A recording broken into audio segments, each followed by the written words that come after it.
Hi, Anna. Hi, Sim. What's going on? Where are you? Tell me where you are. I'm in Italy talking to you, Sim. Yes. So we can do updates and ad reads. Well, first of all, it's 10 in the morning for you and it's midnight for me. And you're the one that sounds annoyed? How dare you? True. And I'm in Italy. You're the one having the time of your life. And I'm such a jerk. oh, my God. I miss you, Sim. How's everything? I miss you too. Everything is great.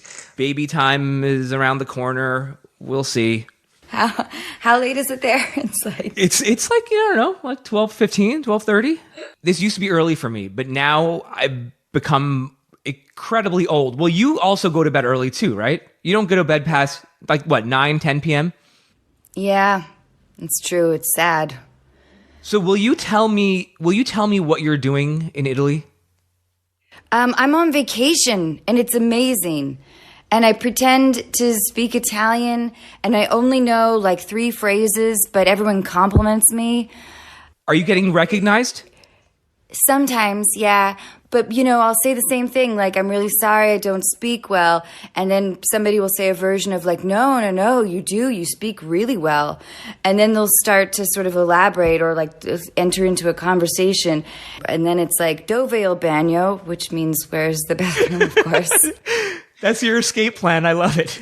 I say, grazie mille, dove il bagno. Oh my God, that's adorable. I love that. All right, so we've got a lot to get to before we get to Mayim Bialik. First of all, I want to give everyone and you, Anna, an update on Megan's situation. Do you remember Megan? Megan was from Logan Browning's episode. She wanted to try and have a long-distance relationship with her boyfriend when he was about to go abroad instead of taking a break. But then he told her that he didn't see a future with her, but things were going really well. And she still wanted to stay together before he leaves to go out of the country. And you told Megan that she shouldn't just stay with him because of routine. Logan told Megan that people treat you like you allow them to treat you and advised Megan to know her own worth and not to operate out of fear. And you even told Megan to tell the guy to study abroad and see how he reacts. Either he'll grow to miss her and love her more deeply while he's away, or she'll be initiating the breakup. Either way, she is asserting her maturity and ensuring whatever happens is on her terms. So that was your advice, Anna. She actually wrote to us and told us what's going on. So Megan writes to us, "It's Megan. I'm writing to update you on my relationship issues.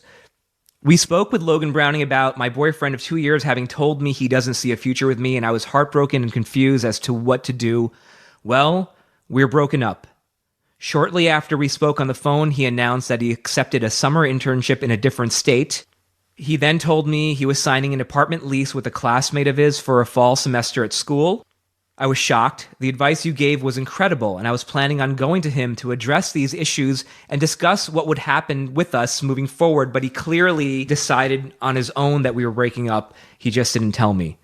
On a positive note, as heartbroken as I was, I wanted to make the best of the little time we had left, so we spent the last week we had in LA being a real couple, going on dates, having crazy sex, eating at our favorite places, stuff we hadn't done in a long time. I also told him that I wanted to have some closure on the relationship and asked him to come to me with things he thought we did really well and things he thought were more of an issue for us. The last night we had together was heartbreaking, beautiful, and I'm glad we got to have that experience together.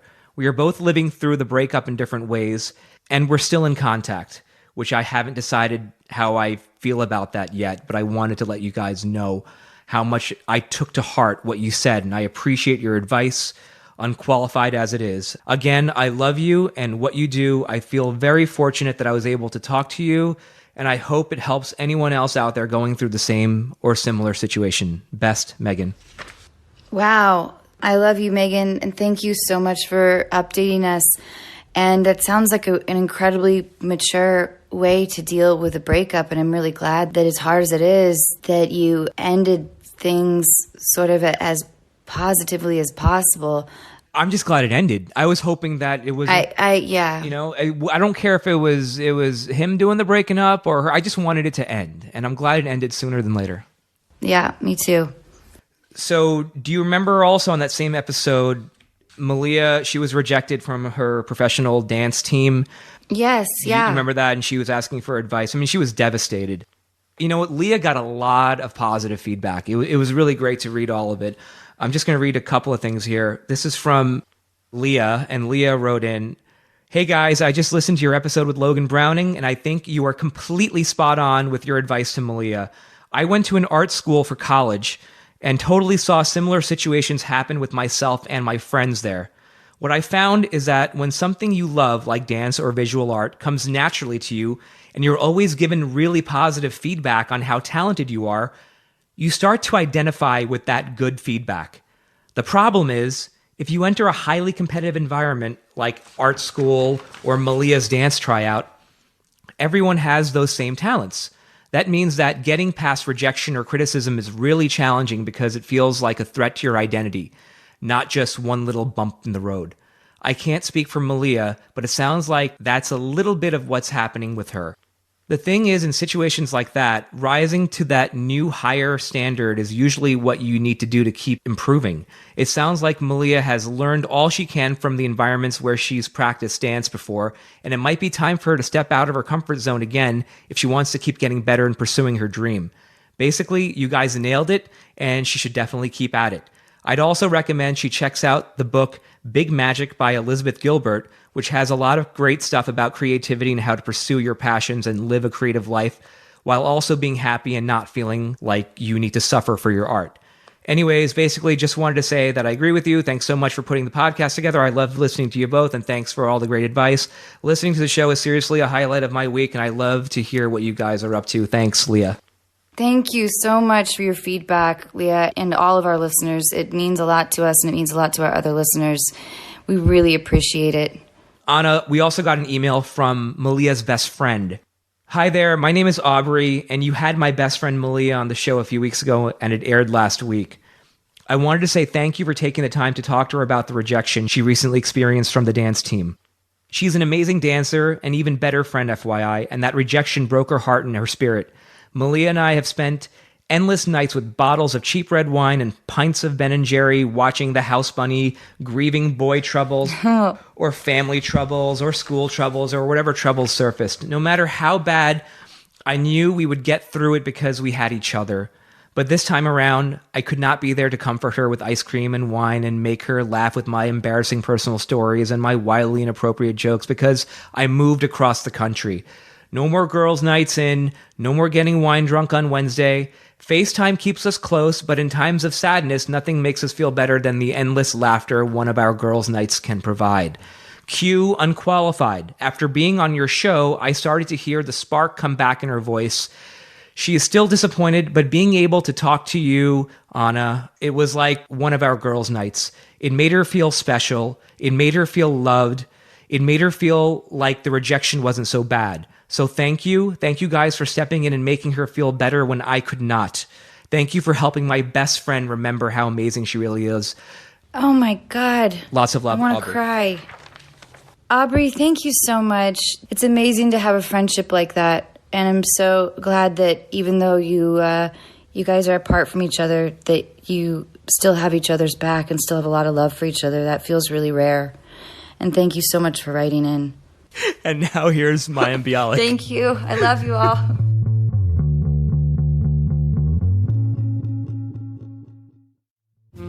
This episode of Unqualified is brought to you in part by Warby Parker.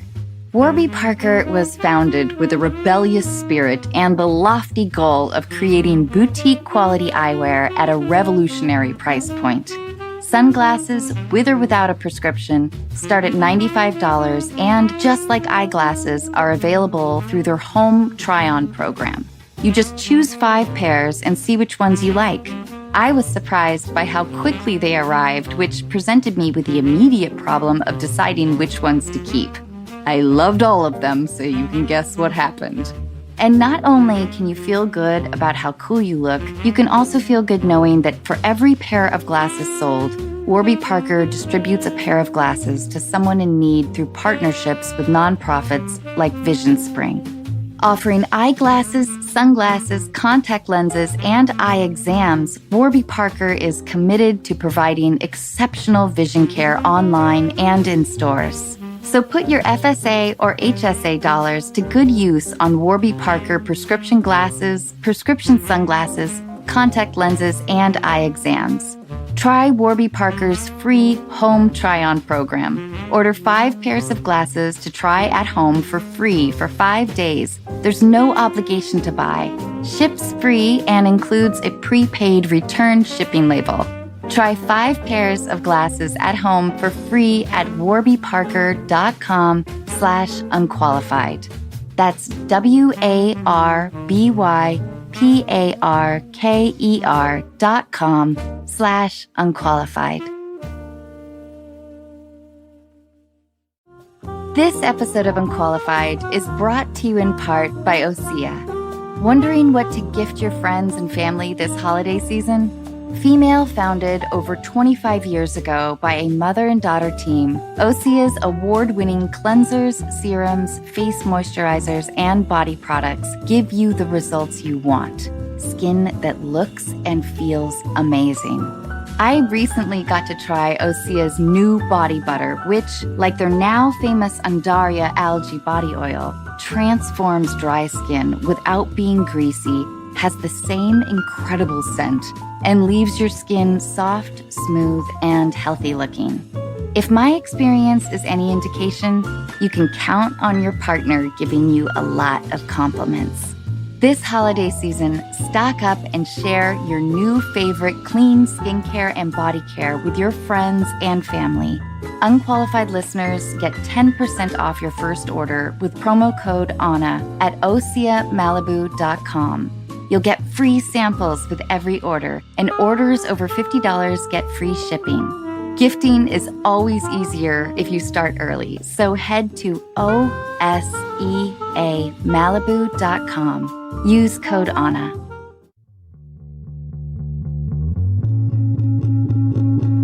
So Anna has kittens right now. She's delivering 3 kittens to Mayim. Stop it. This is the best gift ever. Thank you. I'll leave with them. What? Oh. I was watching your YouTube video. Are these siblings? Yeah. Of course they are. Three little boys.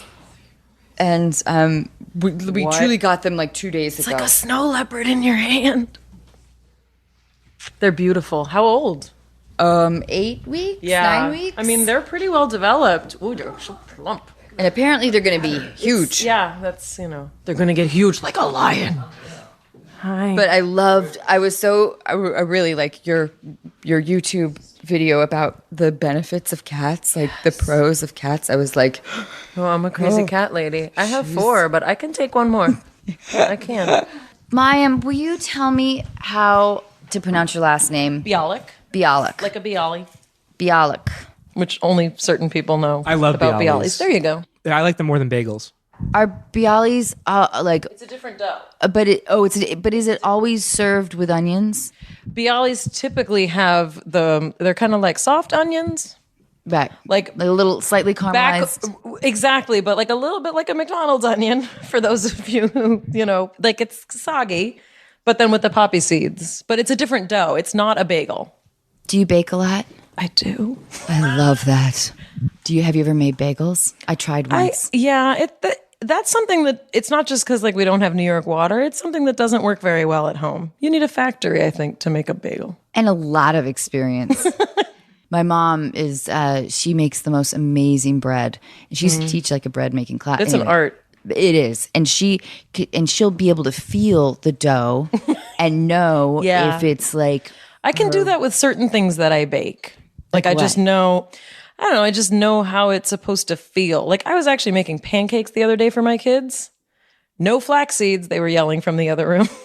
I sneak them in anyway. But anyway, like I don't measure anymore. And Yeah. I was like, oh, this comes with like the experience of being a woman. Like I can make a pancake batter without measuring. Like I just know what it should feel like, look like. Anyway. I sort of feel like I can do that with like sauteing things. Right. But not with baking. I can't. I don't know. But my mom's always like, Ani, you are going to come up to Washington and I'm going to teach you once again how to make bread. Once again. And it takes all day. Oh, it's a full commitment. Yeah, but then it's good bread. I used to make challah for Shabbat, which starts for the Jews Friday night. And I used to make it pretty religiously, as it were, every week. But yeah, it becomes your entire day before the sun sets is making that bread. It rises 3 times. It's like a whole thing. God. Yeah. I bet it's really good. It was really good. Yeah. Damn. I know. Why aren't we doing this on Saturday?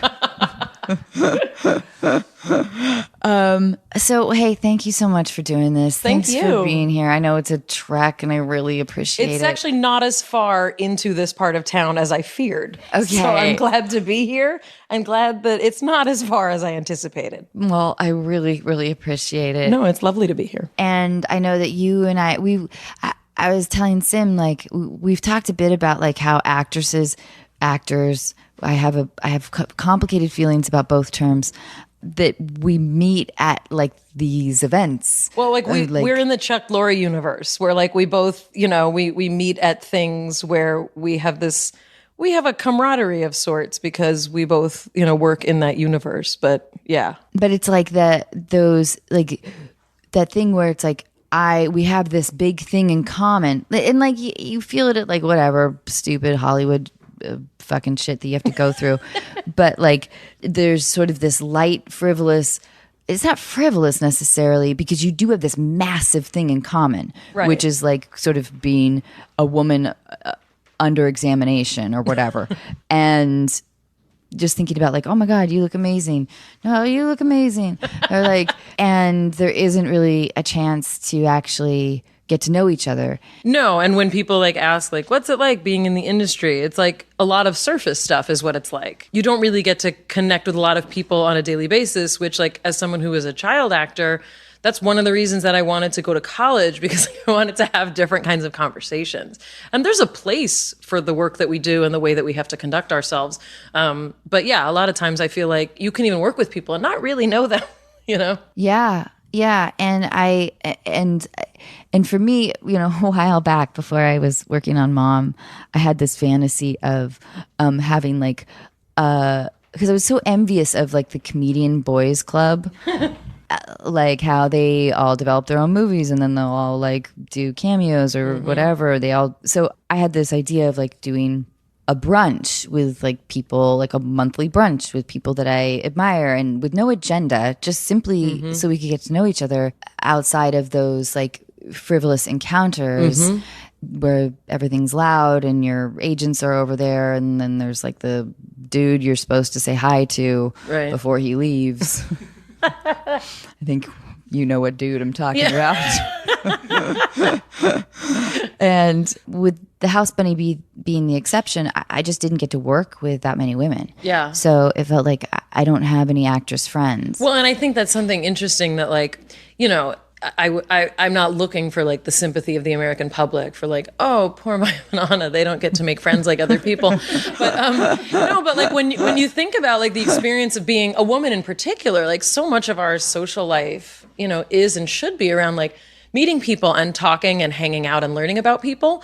But we don't have the opportunity to do that the same way, because like I generally freak people out, even like if I'm just like getting a coffee at a place. Like, what are you doing here? Why are you here? Can we take a picture? Like that's usually my interaction with people. So it's really kind of odd and funny when you actually meet people like yourself, who want to connect on a different level. And I think it's so amazing like that you do this, because there are people behind, the faces and the dresses and all the things that people think of when they think of women in particular. But yeah, like it's very important for us to connect still, and we can't just live in our house. Like it's me and my kids most of the time. Right. Yeah. I mean, I do. Sim knows how hard it is for me to leave the house. Yeah. Because believe it or not, most of the time, I feel like I feel like I'm an introvert, and acting for me is a way to escape through other characters, and it sort of stimulates my curiosity.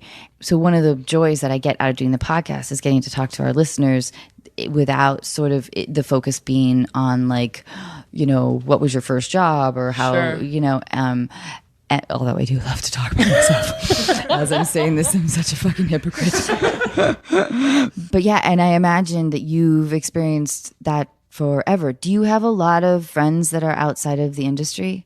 Yeah, I think most of my friends are not in the industry. Most of my friends are people that I've known for a long time, or who I've met really when I was not in the industry, meaning when I took 12 years off, when I lived among the normal people. I can interact, fine with people in the industry. But in general, I tend to be seen as like cerebral, and I'm not that good at the Hollywood stuff. And that can be kind of isolating. And it's a source of a lot of insecurity for me.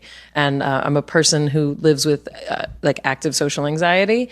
And I think a lot of that for me is fueled by being an introverted extrovert or an extroverted introvert.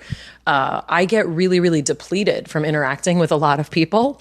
And it's sort of part of it's part of my job, and it's part of the publicity machine, that runs our lives. So I often don't know what to do at parties. That's not a comfortable place for me. And so I think that's why a lot of my friends are outside of the industry, because I don't necessarily naturally gravitate towards Hollywood people. Like your freshman year of college, I'm sure your identity was being a very successful actor. And so did you get yelled at across the quad a lot? Yes. Harassed by drunken frat boys at parties to say whoa? Yes. I did this training video for Red Robin when I was in college. My character was like the perfect hostess. And I remember one time I was like walking across campus, and this girl comes running up to me, and she's like, oh my God, I just got a job at Red Robin and you are in the training video.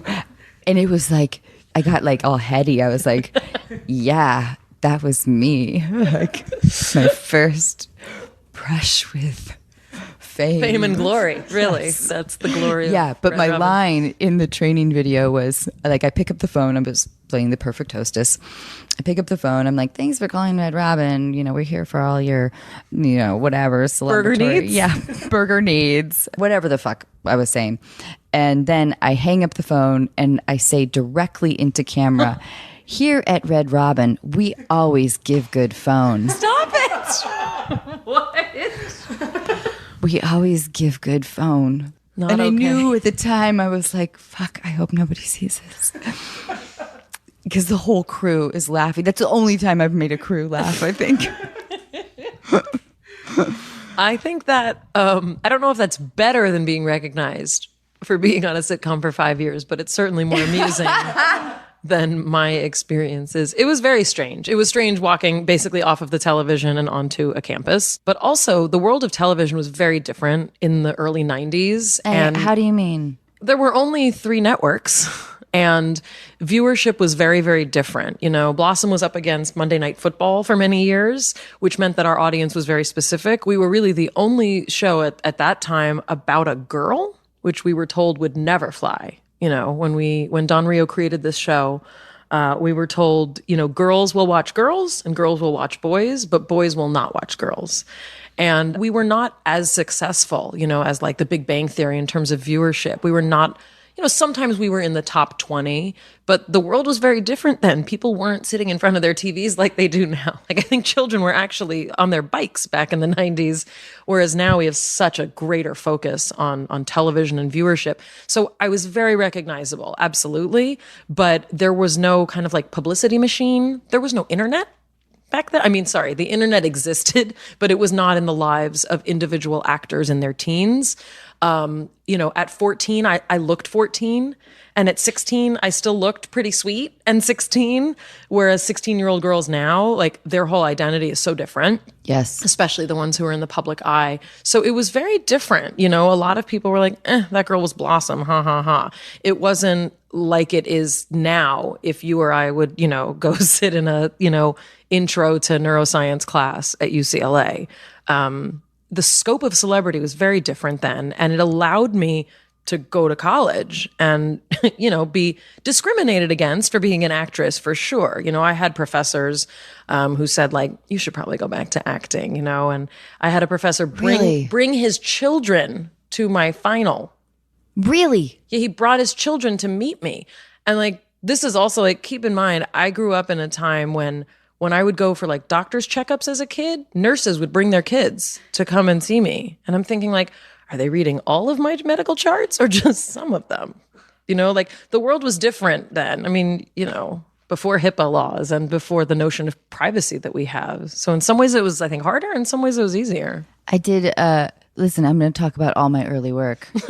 I did a Yummy yogurt commercial, a regional commercial. Did you give good yogurt? Up in Seattle.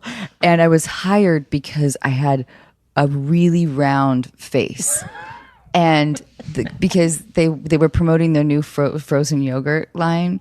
And I'm eating, like, it's a close-up of me. And I think I was 14, but I looked about 8. Anyway, it's this close-up of me eating frozen yogurt. And my mom off camera says, Amy, are you eating ice cream? And I say, not anymore. And like all through high school, like just walking down the locker bay, it was like, not anymore. Oh, wow. I was so, like, granted, it was an embarrassing commercial, but I also think that at least when I was growing up, acting, I mean, we were the nerdiest of the nerds. They called us the Bat Cavers. And now there's you know, much more of an overt worship of celebrity. And I'm sure you probably notice, like, when kids are like, you know, when you ask them what they want to be, sure, when they grow up, they want to be famous. Right. And actually had a big conversation with my older son about this. We were talking about how I protect them from a lot of social media and stuff. And he was like, but why? You know, look, like being famous seems like fun. So then we had a whole mama conversation about like, well, it's complicated and there's different, but it's true. I never thought about being famous when I was a kid, even when I was a child actor. Right. That wasn't like a thing. Do your kids resent it though at all? I think they do. Like, I think this is a problem that I'm realizing that they're part fascinated by the fact that, like, when they're watching, they watch sports, but like that sometimes they see my face on the television as an ad for Big Bang Theory. They don't watch the Big Bang Theory, but they watch things that advertise it. Or we were reading Mad Magazine, because that's how we roll in my family. Like, speaking of Bat Cavers, we are the ultimate nerd family. And I was in Mad Magazine. Like, I didn't know. And like, I think he was 8 at the time. He's like, Mama, you're in this issue. I said, Fred, you must be mistaken. And sure enough, there was Mama. Like, I think that that's fascinating to them. And they have friends who watch Big Bang Theory, of course. But I think there is also an aspect of they share me, you know, with the world. And my work can be very all-consuming in a way that other mamas' jobs aren't. And if you're out and about, and of course you're getting recognized, and you have to devote a certain amount of energy to that element. And dear listeners, I hope this doesn't come across as our like, lives are so hard. We don't have friends, and we have to go to Whole Foods early in the morning when there's not a lot of people there. Our son's Michael Sherman, and he didn't get the right mayonnaise. I like full fat. But no, but I do wonder, like, how, like, my son, he's about to turn 6. Yeah, he's little. Yeah, but I do wonder, like, how like, you know, it's sort of special circumstances when anytime he goes out with either Chris or myself, that there is that element of, it's just different from, you know, from other kids, although he goes to a school where there's like a shit ton of celebrities, so whatever. Right. But it's nice. You've provided him an environment where he feels comfortable, you know. And he's like, my mom's only in television. That's amazing. No, but I think it's it's something that I think around that age, you know, we started to have, you know, my boys are almost 10, almost 13, but we started to have conversations. I remember the first time that my son realized that, like, I could do funny voices and that, like, I had acting talent that was amusing to him as a little guy. And we used to have this thing, they would want me to, like, whatever, when we were like eating dinner, they would want me to do like pretend commercials for the things that we were eating. Oh my God, and that's it would amazing. And it would make them laugh, because like I I can do accents because like I'm an actor and it's part of sometimes like what we do. So I would also do like bedtime stories. They'd be like, okay, this one with your Bronx accent, Mama, like do it like a Southerner, like Mama, read Goodnight Moon like you're Irish, like read it like you're a Cockney, like all these things. And it was a realization that it's not just my job. Like this is part of my skill set as a human, is that like I do things that can entertain like my children, hopefully, if no one else. But I remember they were freaked out by it. Like, Mama does good voices. Mama does accents. I so want you to do a Bronx accent with this Icelandic water. My parents are from the Bronx. And so, like, it's just kind of the way that I was raised speaking. But there's... Come on. No, I just can't. read the type there. Over 5,000 years ago, long before the first humans reached remote island, a massive volcanic eruption created a unique underground spring, complete with its own natural filtration system, pristine lava rock. That's the emphasis that my parents give everything. This is the origin of Icelandic glacial natural spring water, source of an epic life. Sorry, that's kind of what my childhood was like.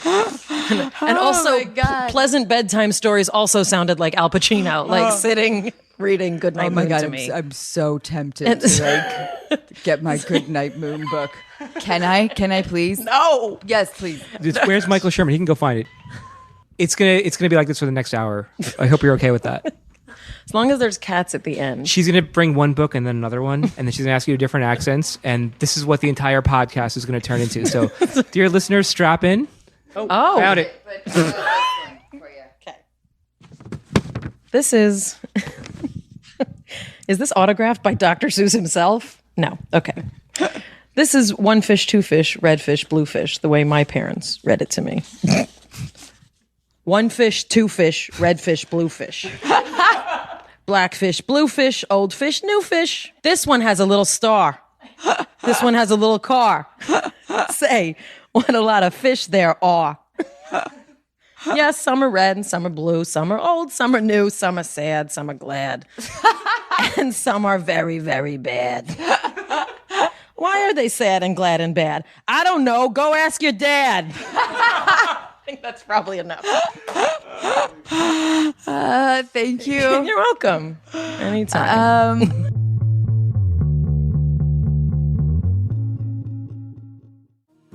This episode of Unqualified is brought to you in part by ZocDoc. Who gets excited about trying a new restaurant that has 2 out of 5 stars? When it comes to finding healthcare, don't ratings matter even more?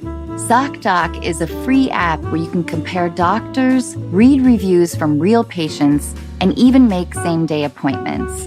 When I finally called to reschedule my dentist appointment, I was told that my dentist had been retired for nearly 3 years. In my defense, parking was a nightmare. Through ZocDoc, I found a new dentist who had great reviews, took my insurance, and whose office was actually within walking distance. I was also able to book an appointment instantly without talking to a receptionist who made me feel guilty about not having my teeth cleaned for 3 years. My new dentist didn't make me feel guilty either, and only suggested I floss a little more often. Whether you need a primary care physician, dentist, dermatologist, psychiatrist, eye doctor, or other specialist, ZocDoc makes healthcare easy. Now is the time to prioritize your health. Go to ZocDoc.com/unqualified and download the ZocDoc app.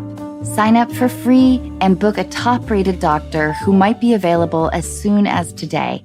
That's ZocDoc.com/unqualified.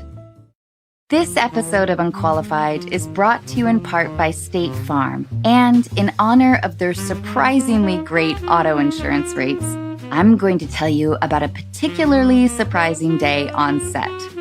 It takes me a long time to read a script.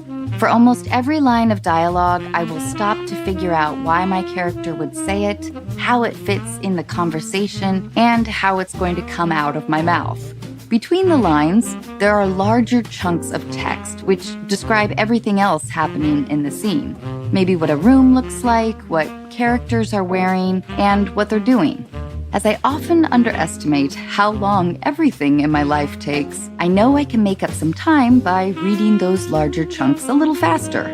I got the script for Overboard about 6 months before we started production. I read it in my warm living room, wearing comfortably warm clothes, sipping from a warm mug of tea. Somehow, it never occurred to me that when you jump off a boat in the middle of the ocean, the water is surprisingly cold. And it doesn't get any warmer on take 2. Here at Unqualified, we love State Farm because they provide coverage that meets your needs at a surprisingly great rate. Like a good neighbor, State Farm is there. Call or go to statefarm.com for a quote today.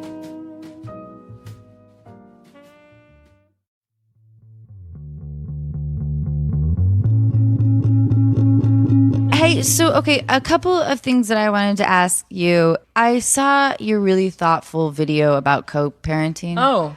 And it really resonated with me because of all the life changes that are going on.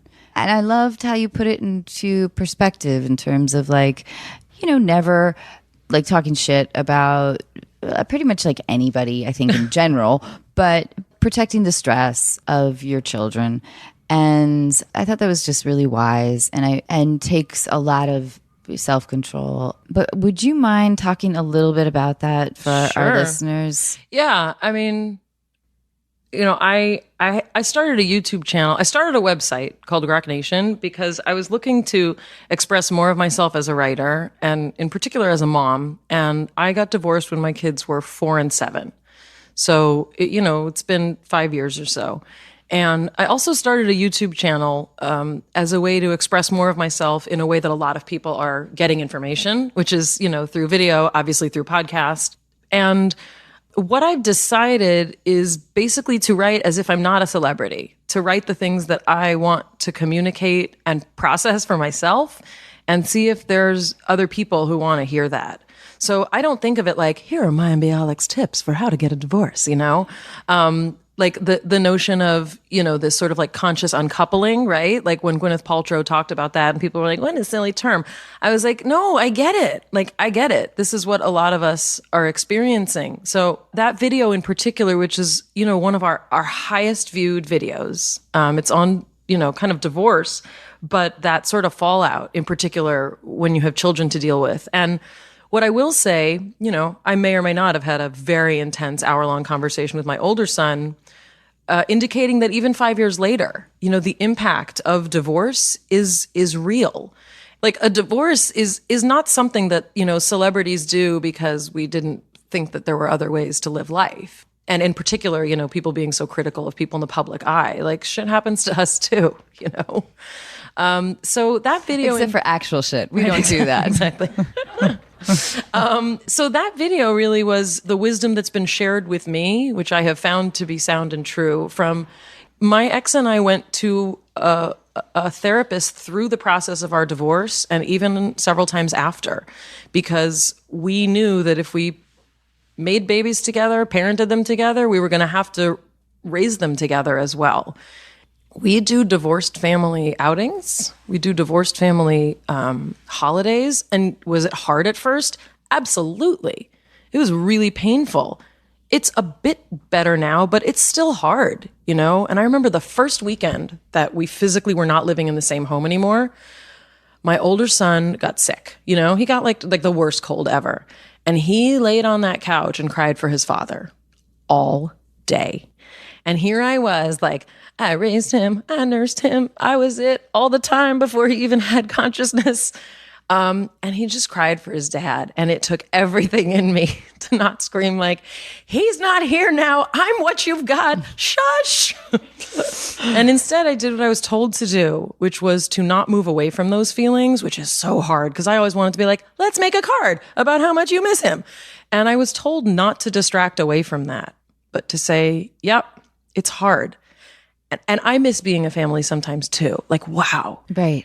Because kids know when you're not being sincere. And if I would have said to them, like, it's fine, we're going to be fine, they would have known. Right. I was not fine. Right. I'm still not fine sometimes, you know? So I've tried to be honest with my kids in a way that my parents didn't know to, because that generation of parents often had to be like, everything's fine. Everything's under control. Oh, we just had a big fight, but we don't talk about it. Everything's fine.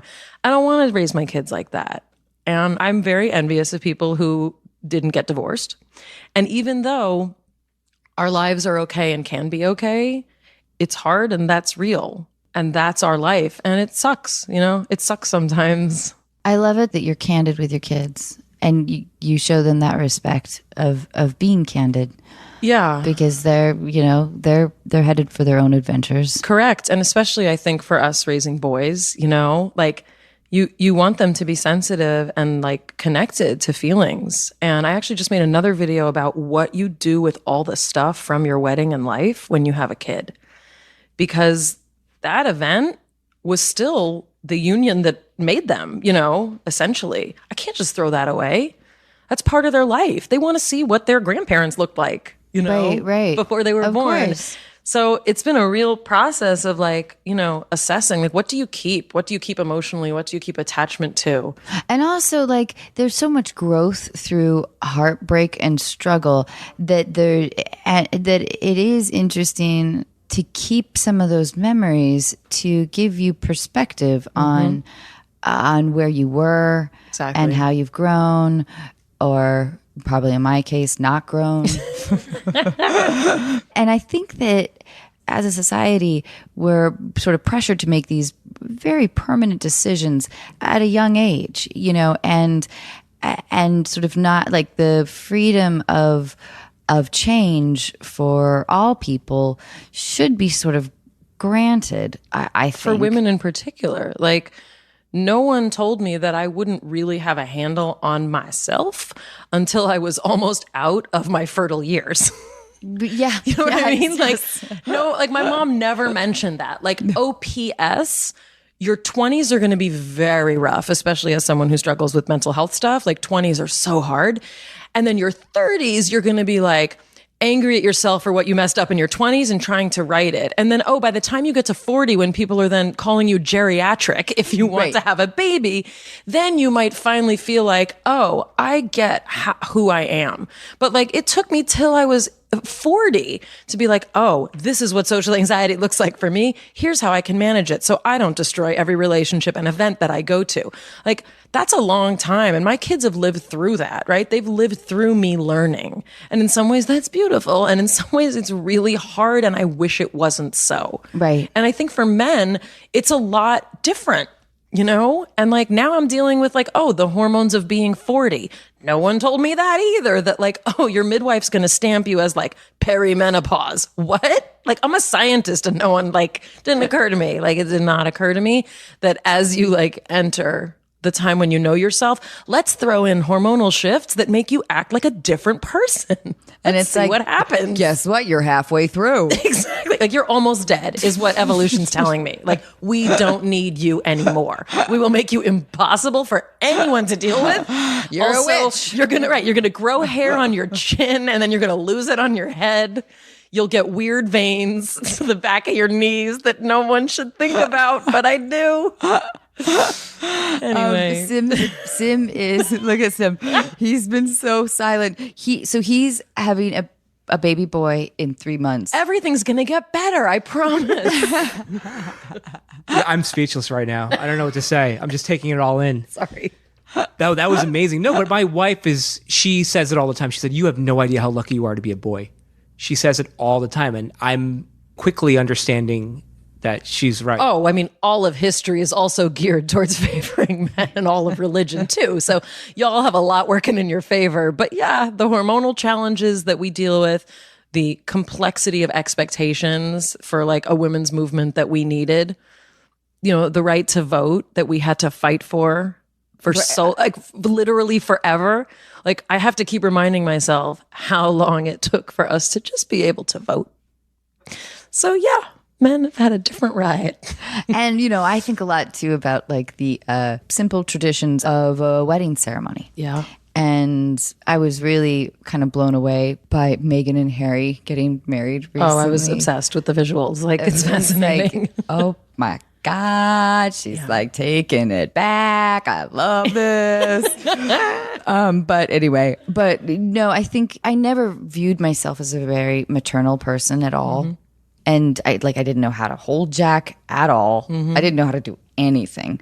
And now that he's older, I feel like I love, it's not that I didn't love being around him at all, but I just wasn't a great caretaker because I wasn't really into babies. Yeah. I mean, I did what I had to do. Yeah. It's kind of something you just want to get through. Is this like, are we just the cat people? Well, I mean, people assume like because I was like an attachment parenting person and I'm like a lactation educator and I had a home birth that like I'm like earth mother, like patient goddess kind of hippie. No, I'm the other kind of hippie that like these are the things I believe in and I have conviction about them. But that doesn't mean that it's fun to nurse all night for 4 years. You know, like those aren't things that come naturally to many of us. And I know women who love babies. That's not my experience. It's just a need machine. And even when it's yours and like it's so special, those are hard years. And some women have a lot more patience. I thought I'd have more. I did the best I could. It was hard. It was very hard. But I find that it's much more interesting when they are talking and having a sense of humor and being like, do the Cockney accent, mama. It's like, I need my child to surprise me. Come on, do something interesting.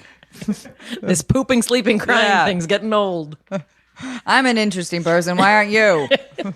Yeah. And I think also like those are feelings that a lot of women don't think to express. And I think even the conversation about postpartum depression, which needs to be had, you know, that's a real thing. Yes. That's a scientific thing. And there's so much about women's health in particular that we really have been ashamed to talk about. And that's what I'm hoping this kind of new wave of progressive thinking, especially about women, can help us do, you know, to be able to say like, you know what, not every woman falls in love with the baby the second it comes out. Like sometimes it takes months. And for some of us, we can't wait till those years are over so that we can find ourselves again. Like that's also legitimate. It doesn't make us not as good mothers. It doesn't make us less feminine, less whatever. That's the scope of like the variety of being female and being human, you know? I think for me, like it was jarring, like the shift of identity, like feeling like, okay, I've been acting, I've been making my own money for years. I've hustled. I'm an entrepreneur and I've fought to have a living doing something that I love, which is I was on my own.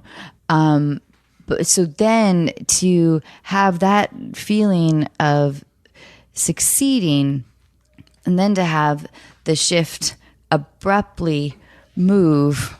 Yeah, I love it that you're laughing because I know that because you can relate. You're describing so well that shift in identity. Like that's it. Like imagine if you have a whole life and identity that's like successful and then it's like, here, do something you've never done before that you have no training for. You also don't get paid for it and you're probably going to do it wrong and then feel guilty. Plus you have all these hormones making you feel bananas. And then you have random fears that like, what if I drop the baby and it rolls down the stairs in a way that a baby's never rolled down the stairs before? Like that does not feel normal for those of us who were raised to be empowered, independent women who achieve. But like, imagine looking at it. This is why being a parent is humbling because I couldn't get this child to just take a goddamn nap. You know, like I can get a PhD in neuroscience, but I can't figure out like why you're pooping at the time that I didn't think you'd poop. And it makes us feel really powerless, you know, like it's humbling. Even as we're talking about this though, I usually feel like a sleeping bag of guilt all the time, but I feel guilty that when we podcast with dads, we don't talk about this. And I hope, like my justification is that I hope that our listeners can get some value out of this conversation, this dialogue. Mm-hmm. But I do feel guilty dominating this conversation about motherhood because it sort of reinforces the idea that a father won't be grilled about loss of identity. Well, or like, right. And I think you're right. And you know, it's my ex-husband is a stay-at-home dad, and you know, he really dislikes when people are like, oh, you're babysitting the children. He's like, no, I'm being their parent, you know, or when people are like, wow, you made them lunch. He's like, yeah, that's what what parents do, you know? So I think it works both ways, but I also think that, you know, for all of human history, like women weren't given access to the outside world in many cases. Right. We were told to make children when we were literally fertile as soon as possible. That was our job, to make as many babies as you could, because so many would die. Right? I mean, like, these are things that we don't think about.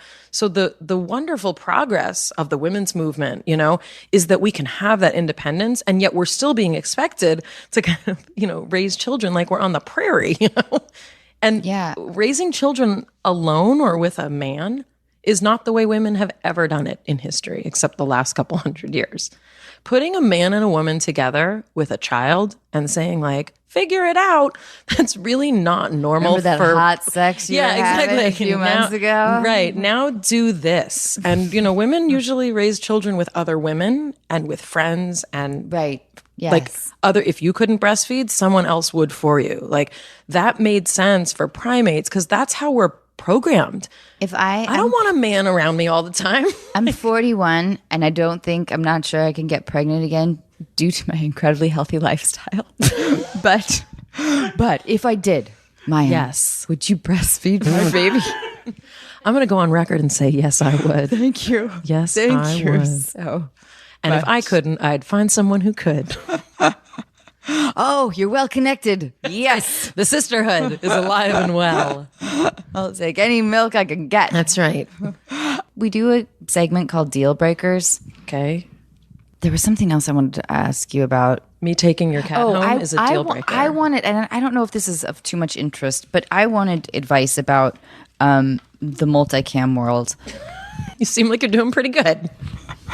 Okay, so do you feel like doing a deal breaker game? And then we're going to get to a couple of callers. I'm going to say yes. Okay. So I won't inquire, but imagine that you're single. Okay. And here are the deal breakers. Ooh, this is fun. Okay. Okay. I hope you think so. He's a flat earth enthusiast. Oh, deal breaker. Deal breaker. Okay. All right. I want someone who knows that the earth is round. Okay, but what if his rationale Wow. Go ahead. Can't wait to hear what you're about to say. is that the human eye is really limited. And you know how flies and bees have like 8 million eyes. Oh. And so they see, their optics are like, If he's given it that much thought, I'm going to go for date 2. you are? Yeah. Yeah. If there's that much thought and it becomes more of like a philosophical perception, like, what is vision? I'm cool with date 2, maybe even date 3. Really? Yeah. Okay. All right. Yeah, you changed my mind. But listen, I'm not sure he's for me, but I'm wondering if he is you. that was pretty convincing. just wanted to make it a little challenging, you know? Yes, I will go out on a date with you. On the first date, he reviews your book. Oh. I actually went on a date with a guy who actually sent me a picture after our date of him like at the bookstore looking at my book in the bookstore. I was like, no, that's weird. It's too meta. I kind of think it's sweet. I couldn't It depends on the date. He was If the date went well, then it would be cute. It was okay. You know. If you talked about it during the date. and it No, went well. no. Oh, you guys I didn't don't talk want to about talk it. about my book during the date. No, I don't really like to talk about myself that way because so much of me / us is like in the public that I want to talk about things that you didn't learn from Instagram if we're on a date. Yes. Keep that in mind. Okay. All right. All right. On the first date, he brings you flowers and says, I brought you some blossoms. Wow. I'm going to go ahead and say not a deal breaker, meaning that would be okay. Uh-huh. But I think that I would use my God-given talents to express with my face. I don't think that's very funny. That's something if it happened a second time, deal breaker. They're like peony blossoms. They're beautiful. Let's stop using the word blossoms. Let's take it out of your vocabulary. Use a different word. Flowers is a word that people use. What if he said, when was your blossom taken? How old were you? Wow. That is no. First, no. That's not an expression I want anyone to use. But you get points for creativity. Oh, God. Okay. Old, very old also. His favorite food is veal? I'm going to say not a deal breaker, but definitely something I would prefer not to interact with. But my hope would be that, with one carefully selected 30-second video, we could probably eliminate veal as the favorite food. I just love the idea of some guy walking into your place and being like, babe, can you make veal tonight? No. And also, Babe, come on. Babe, they're going to die anyway. My house is vegan, but, people get to do what they want, out in the world. Okay. I'm sorry. These are so fucked up. These are good. This is interesting. He used to be a priest. Not a deal breaker. Okay. I mean, depends on why he's not a priest anymore. Oh, he wanted to. Sorry, I watched The Keepers on Netflix. It kind of changed my life. No, he left the priesthood because he started to question. Are these real people who have contacted you and would like you to ask me these questions? Nope, they're all just I'm these fine. fucked up people in Cassie's head.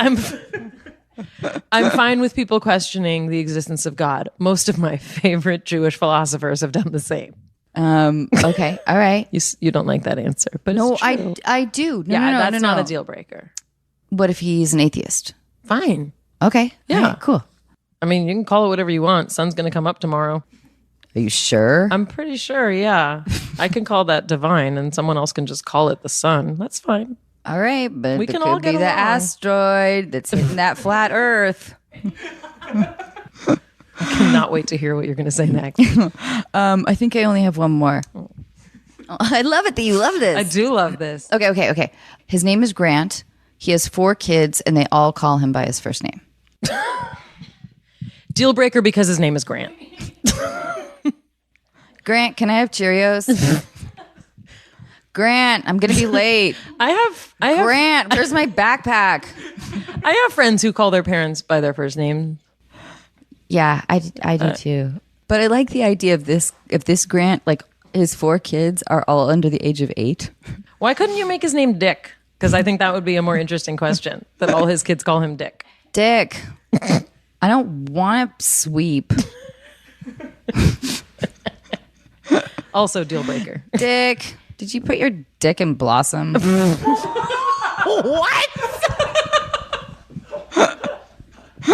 Wow. I think that is the last deal breaker question. Thank you all for playing. Will you ever come back? I will. This podcast is going so well. You two are going to be best friends. This is going to be amazing. No, I'm so worried that you're going to be so offended you'll never. I am not. like I'm me actually, again. even though I'm like thought of as a very snowflakey person, I'm actually very hard to offend.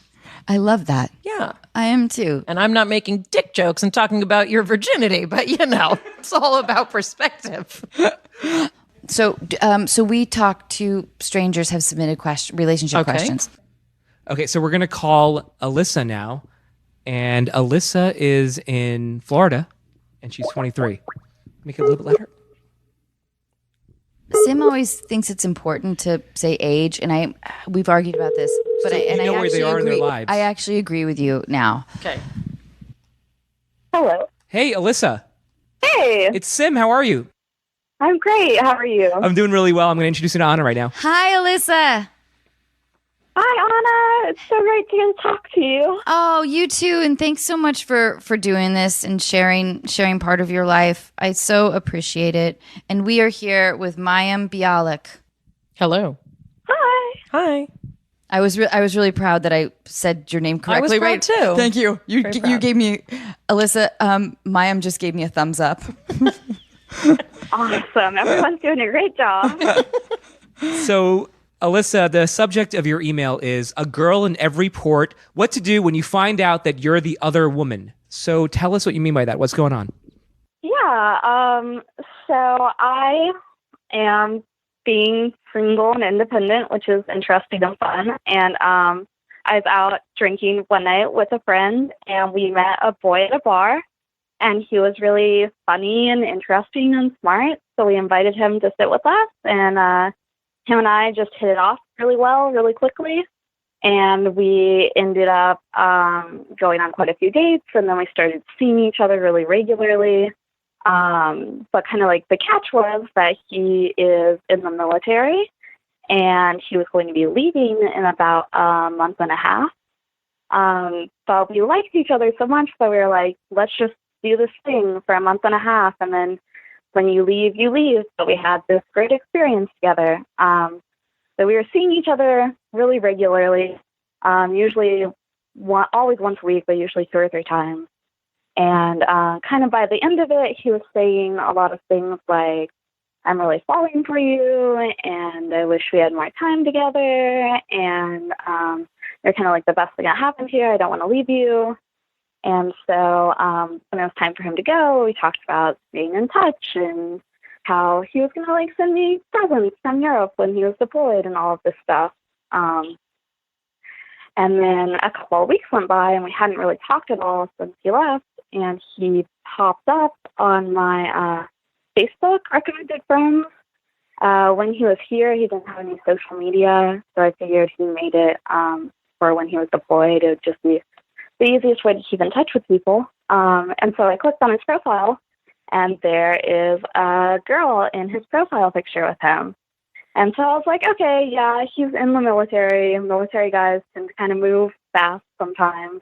And it's scrolling down, and I saw that they were engaged. And I was like, oh, well, that would be, yeah, really fast. So I clicked kind of on his info, and it showed that they'd been engaged since February, and he was hanging out with me in like April, early May.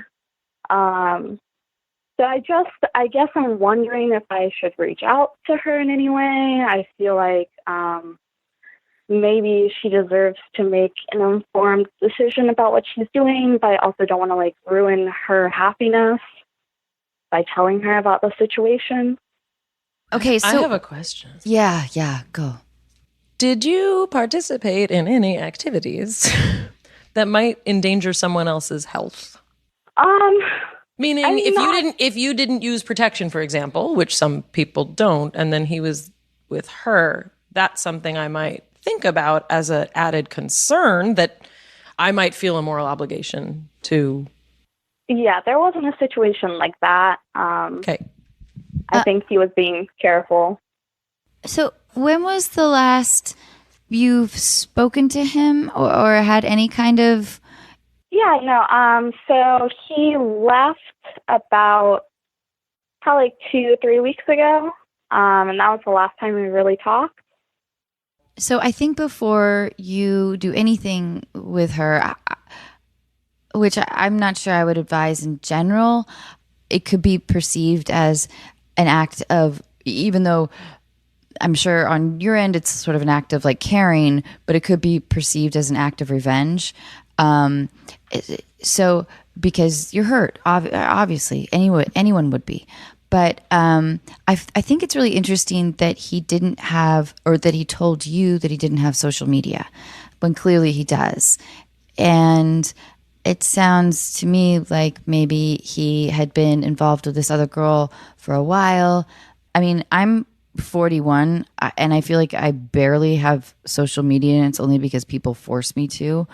But most young people are really active on social media. So to me, that was, did you ever feel like that was kind of a red flag? Like, did he ever give an explanation about that? Yeah, it sort of seemed odd, but he was kind of an odd person. So it felt like he was making this weird, like, statement of, like, I don't need social media. I'm an individual. I just kind of accepted that. Yeah, that does seem like, yeah, it seems like a red flag. And when he clearly does. And I think too. Another element that I think is I just kind of want to like hold for you, is that it's one thing to kind of like meet someone or hook up and you don't know and like they're engaged and that's their thing and that's like really messed up. But the fact that he was kind of laying it on really thick, like I'm having feelings for you and I think I'm falling for you, like that's a level that he may have been having confusion about. Sure. You know, I mean, Yeah. that may have been true, but the lack of honesty in communicating that just really sucks. There's nothing you can do about it, but I just kind of want to like say like woman to woman, that really, really sucks. Yeah, and I think that. Do you know when he gets back? Does he get back? Oh, I would reach out to him absolutely on Facebook and be like, hey, seems like you're engaged and you were with me when you're engaged. That's fucked up. I don't know that I could resist doing that. But that's the big Keeping it question real. because that is the question though, because I think a more powerful long-term move is we talk a lot about on the podcast about how you rarely get satisfaction from a partner that's hurt. Stop being so mature. I can't. You know that I'm not. I just pretend to be. But because you know you don't like it's Okay, you're very right. it's very hard to get satisfaction from. Especially because he sounds like, you know, like he's pretty good at manipulating and telling, and I'm sure that he did have feelings for you, but he's involved in something else, and he's also And lying. dishonest. Yeah, he's deceptive. So I think I think at the very least, what I think you should do as being like the 41-year-old nerd or whatever I am is resist all temptation to contact either of them, and Don't follow him on social media. no. And if you do decide to reach out to him, I would write something like, hey, I'm not sure that you were really honest with me. How about I'm sure you weren't honest with me? I'm Sorry.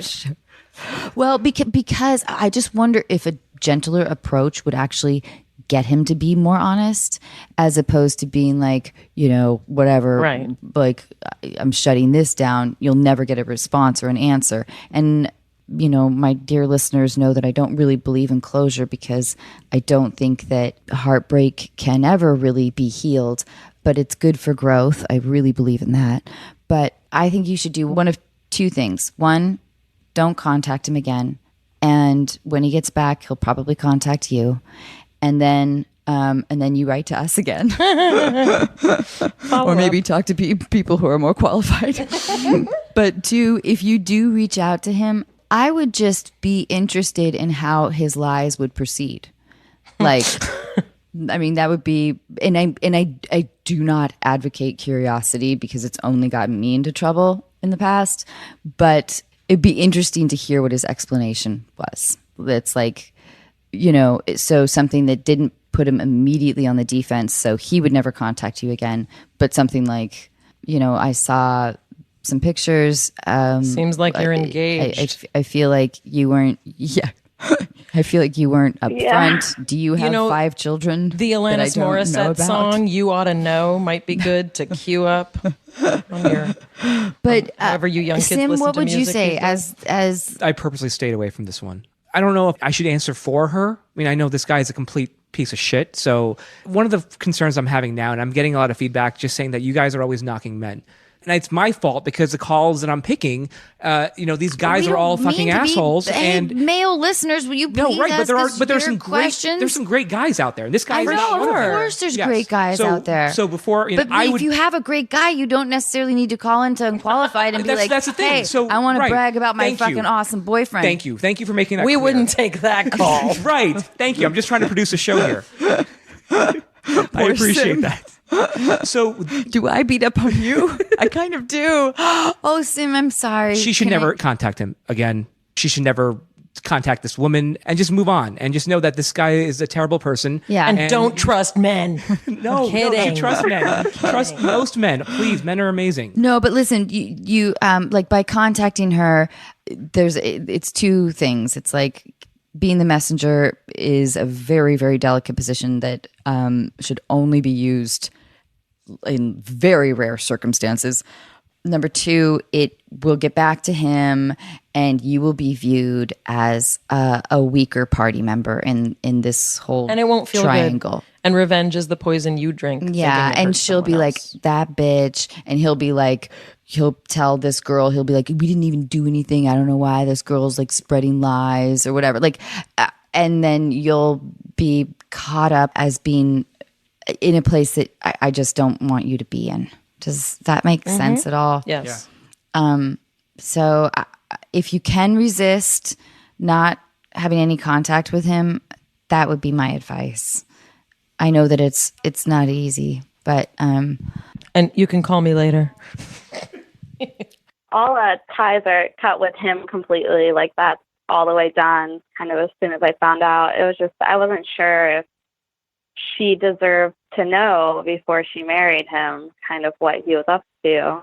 But I also don't want to be like that person. Yeah, and because you know what, I don't know if this is true or not, but I bet they know. Sometimes I spent a lot of my youth not listening to my gut, and maybe she's doing the same thing, and but I just don't want to put you in a position of vulnerability where suddenly you're made out to be a bad guy, and this girl is like whatever, spreading things about you. Because if she wants to convince herself that her fiance or whatever is a good guy, that's what she's going to do, and I bet nothing he thinks will the stop earth is her. flat. That harkens back, Alyssa, to an earlier conversation. Alyssa, I'm sorry though. I'm sorry that that he made you feel vulnerable and that you guys had this, some intimate times. And I'm glad that you're not going to marry him. Thank you, Alyssa. Alyssa, thank you so much. Alyssa, I love you, and please keep us posted. We will. Love you too. Thank you. You're not alone. Believe you me, this has happened Yep. to all of us. Yep. Bye, Alyssa. Bye. Bye. Mayim, do you have time for one more call? Do you need to leave? Sure. Okay, so we'll do this one quickly. Yeah. And we can wrap it up. Yeah. Thank you. Thanks a lot for doing. Are you guys sure you're okay? Okay, Yeah, for one we'll be more? okay. Yeah. All right, so we're going to call Colleen next. Colleen. And let me know when you're ready, Laura. It's funny, Mayim, you gave kind of harsher advice than most of our dudes too. Yeah, it was good. Yeah. I like it. Yeah. Let's call Colleen now. Colleen is in Utah, and she's 25.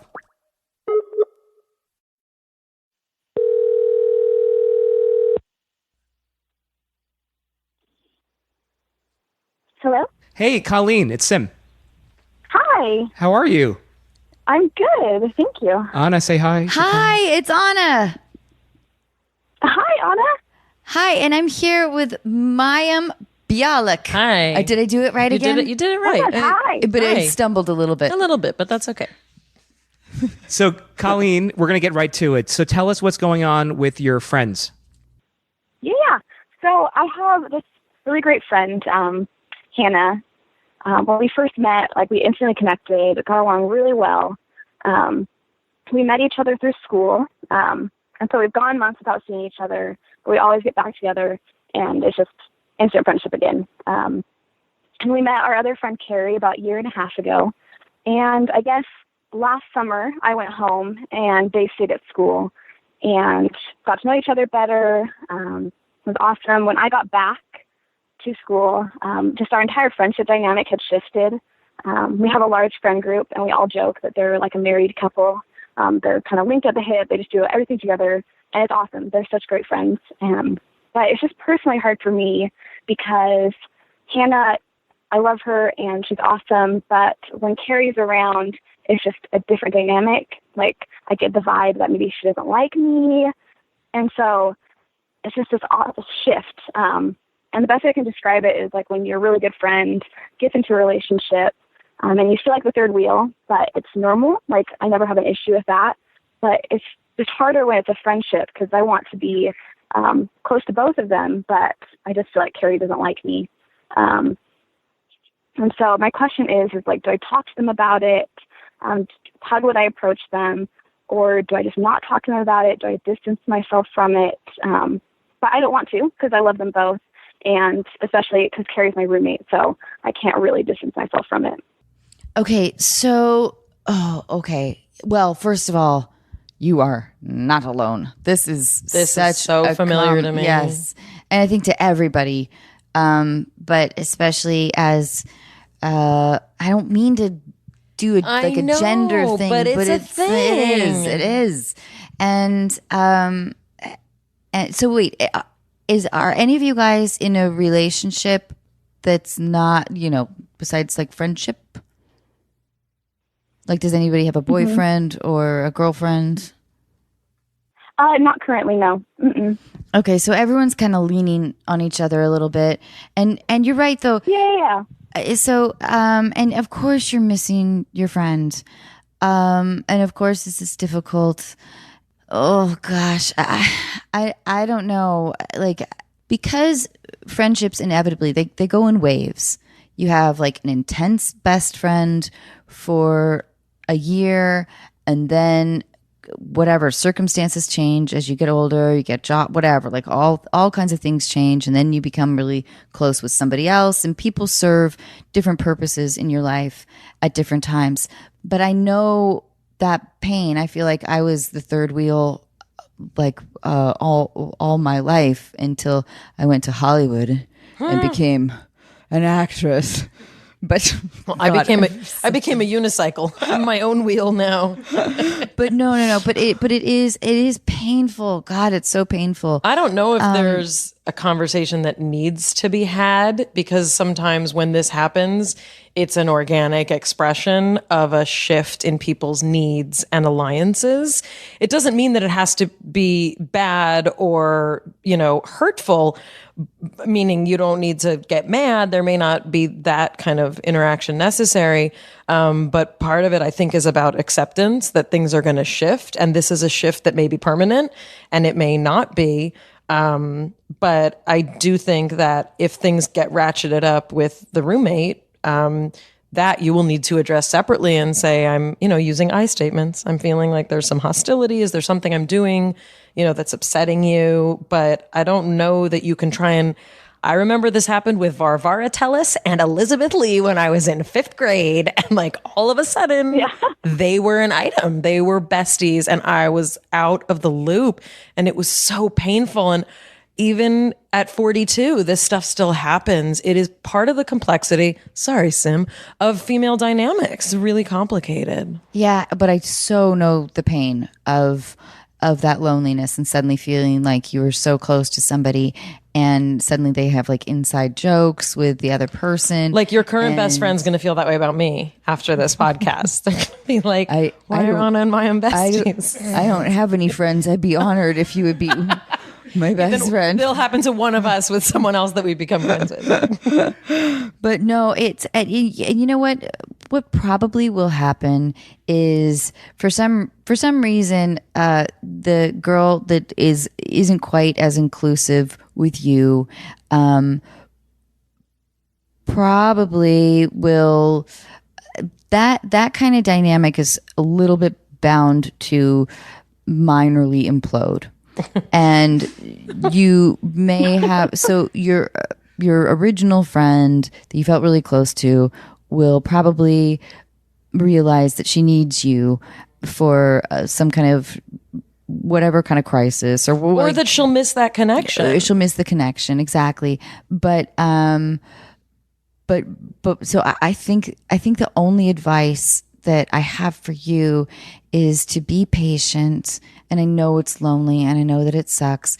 And I would pursue other friendships and reach out to other people. And enjoy the things that you can still take pleasure in with these friendships. Yeah. Because it doesn't have to be all or nothing. That's what I've learned. Friendships shift, and sometimes someone that you thought was going to be your bestie forever becomes someone that you speak to every other week instead of every day or every couple months. And it can still be beneficial in a different way. I remember my may be happening in my life friend, because I'm the kind of person that has like one really intense friendship, and that's kind of the way I've always been. And anyway, I remember she got another friend and they wrote a journal about me and they left it out where I could see it, and it was so painful. But I missed her friendship so much. Like I I remember even through that pain, like I didn't want to let her go. And eventually she came back, but I'm really grateful that you called, because I think that this is something that we all deal with versions of this. Totally. And it sounds like you're a really good friend. And there's a lot of people out there. Maybe if you feel up for it, maybe you can sort of expand your social circle. And maybe there's some people in your life that you had maybe overlooked. This isn't just limited to women, by the way. Right. I've experienced this. I've experienced this with some of my college buddies. And let me ask you this. Have they ever done anything without you? Like gone out and do things where you're not included, where they haven't invited you, just do things on their own? Yeah, they have. See, that crushes me. Yeah. And that's when you know something's up. And the way I dealt with it is like, well, no, fuck it. Then I'll just go hang out with other people. Yeah. So And guys also tend to kind of have different activities that they do, Right. which makes some of that more fluid. And I don't want to say easier, but different. Yeah. You know, Yes. dudes will sometimes like reconnect by like, let's watch a game together, or Right. like, Right. whereas Or women we'll forget like, about it. We'll forget about that instance. right, but women, we want to engage deeply with each other. Like we want to feel connection and have it be enduring and in a different way, you know. But anyway. But yeah, it's relationships, whether you're with like an intimate partner or friendships, they are rarely 50-50. And there's a constant shift of power dynamic. And it sounds like one girl sort of wants to, for whatever reason, feel more dominant over your original friend, and that's her way of sort of gaining power or whatever. I truly hope that we get a lot of feedback from this, because I know that this is Such a good question. it's something that I've experienced. Everyone's experienced a degree of this. Anyone who's human has. Colleen, thank you so much. Yeah, I know. I wish I could give you like really. Oh, thank you. I wish I could give you practical advice, but the only thing I can tell you is that you're not alone. That everyone's Oh, like, you know. that's so nice. Like, definitely, like, the reason I wrote in was just because, like, sometimes you feel like you're the only one that's feeling that. But it's good to know that. No, and you know what? And I guarantee you, there's going to be a time when your original friend is going to need you, and I hope that during that time, and it really might be a while from now, but I hope that you can help her and be her friend, and then eventually say like, hey, that was I missed you a lot. That was a little painful for me. And with, you know, maybe without making her feel too guilty, but maybe, you know, at some point you can express that to her. Because right now I think that the dialogue might not be worth it. I don't know. Do you guys agree? Yeah, I agree. Because I just don't want you to be vulnerable. Yeah. Oh, Colleen, I love you. I feel for you so much. You like brought me right back to some painful times. Oh, So sorry. thank you, Colleen. too. But I love you and thank you. Thank you. And please keep us posted. Updated. Yeah. Wait, do people say posted No, anymore? no, she understood that. Thank you, Colleen. All right. I love you. Thank you. Bye. Mayim, thank you so much for doing this. Thank you. This was really awesome. So much fun. You're Thank Really you. incredible. enjoyable. You're incredible. I really enjoyed this. Thanks. I hope we best you friends come now? back. Of course we are. I love that. As I long really as- want you two to be best friends. Yeah, but Sim, what if you get edged out? And what if I might get edged out. That's okay. What if I I'm going to steal call her into the show and complain. What if I steal her cat? Will I not be your best friend if I steal your cat? No, Steal you your actually, cat. we would be even closer. Thank you. Thank you, everyone. Thank you so much. Good night, dear listeners. I love you.